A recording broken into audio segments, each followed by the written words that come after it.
એક શ્લોકમાં લીધો. એક શ્લોકની અંદર જો 18,000 અંગોની શક્તિ પડી હોય તો એમ એમ રેમ પ્રેમ ચામુંડા વિછેના મંત્રની અંદર કેટલી બધી શક્તિ પડી હશે કે જે મંત્રો કરવાથી સત્વગુણ રજોગુણ અને તમોગુણવાળા ભયમાંથી તમે મુક્ત થઈ અને સત્યતાને પ્રાપ્ત કરી અને તેમનું દેવીના ગુણગાન ગાઈ આ લોકોના સર્વ સુખો ભોગવી અને તમે અંતે માના ધામની પ્રાપ્તિ કરો. આવા માં જગદંબાની પ્રાર્થના કરી અને પુરાણના શ્રવણથી સૌના ચિત્તને શાંતિ મળશે અને તમારા કુટુંબોને હંમેશા માટે સ્વર્ગવાસી થશે થશે અને થશે.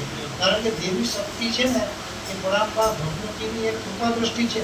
આપણા શરીરની અંદર કેટલા બધી પ્રકારની શક્તિઓ ભરેલી છે કે જે શક્તિ વિના માણસ પાંગળો બની જાય છે. 2 દિવસ તાવ આવ્યો હોય અને એમાં 2 ટાઈમ જમવાનું ન હોય ને તો માણસ કહે કે મારામાંથી શક્તિ વહી ગઈ અને બાટલા ચડાવવા પડે, ગ્લુકોઝના લોહીના બાટલા ચડાવવા પડે કે એના બૂસ્ટર ડોઝ માટે થઈને આના ચરણમાં આવવું પડે.